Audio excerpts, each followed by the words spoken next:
Hey Star Trek fans, Dan Gunther here with my thoughts on the latest episode of Star Trek Picard, Episode 8, Broken Pieces. Broken Pieces is certainly an apt title for this episode, as it definitely applies to a number of the plot threads that are explored in the show. First of all, we have 7 of 9 and Elnor aboard the Borg cube. Narissa is taking out the last of the XBs as well as the full Borg who have not yet been reclaimed. The Borg aboard the artifact could definitely be thought of as broken pieces of a whole, and it turns out we also learn how those pieces were broken in the first place. It turns out that Ramda has a closer tie to Narek and Narissa than we had previously seen. The episode starts out with a flashback, as Picard is wont to do lately. This flashback is to what has become known as the Conclave of Eight. It takes place in an octenary system, a system consisting of 8 stars all orbiting each other in various ways with one planet in the middle. It's on this planet that an ancient civilization has left a warning for future generations. It's this warning that has guided the Zhat Vash in their vendetta against all synths. We also in this episode learn what exactly Commodore O is, exactly one day after I made my speculation video about exactly what she is. Interestingly, my final theory in that video turns out to be correct. She is half Vulcan, half Romulan. There are many highlights to this episode that I really enjoyed. I think right at the very top of it, though, has to be Santiago Cabrera's performance as Captain Rio, as well as his attendant holograms. But in particular, it's his performance as Rios in this one that I just really, really appreciated.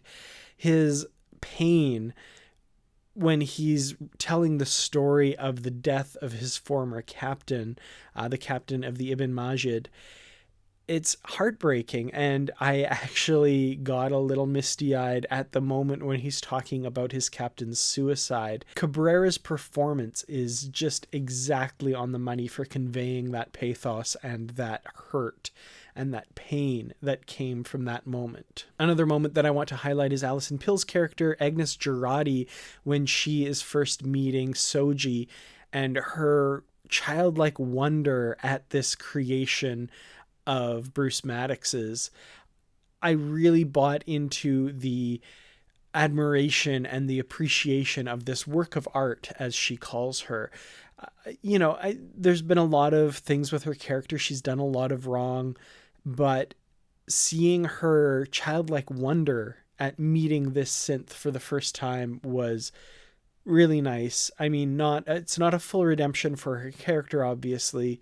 She did some horrible things, manipulated by some horrible people, but it seems as though she has kind of come around and has accepted that what she has done was wrong and does intend to turn herself over to the authorities when the ship reaches Deep Space 12, which is where they're heading in this episode. Of course, by the end of the episode, they are not heading to Deep Space 12. They instead are on the way to Soji's home planet to warn them about the impending Romulan attack fleet. However, this time Starfleet seems to be on Picard's side. Picard has a great scene with Admiral Clancy, kind of a nice bookend to the conversation he had with her in episode 2. I love the interaction between these two. I love Clancy's admonition of Picard once again, and a very appropriately placed F-bomb. Again, Clancy is just a master at that. So, another great scene between these two. And I love that Picard is vindicated, but Clancy is still a bit of a just rough around the edges and still not, will not be spoken down to by Picard, regardless of the fact that she was wrong about his motivations and his quixotic nature. So I started off this review talking about 7 and Elnor. This was, I think, kind of the source of the biggest surprises of this episode, when 7 steps into the Queen's cell and takes control of the Borg aboard the artifact. I wasn't sure where this was going. The fact that all of the Borg were immediately killed right after that, I was not expecting that. I kind of expected there to be like a full insurrection of the Borg aboard the artifact against the Romulans. There are still some XBs that manage to turn the tables, but basically all the Romulans get away. We even see Narissa beam away right at the end. I really thought that she was kind of getting her comeuppance there when the XBs are swarming her, but she does appear to beam out at the last second. So no such luck. This character is still around for the end game. Thankfully, I guess, because I really love the actor. I think she's doing an incredible job, although I hate the character so much, which is a sign that she is doing a great job of playing that character. Elnor didn't get a lot to do in this after having called in the Fenris Rangers in 7 of 9, responding to that SOS. He kind of just hangs around and is asking what Seven's doing and, asks, are you going to assimilate me now? And being happy when she disconnects from the collective.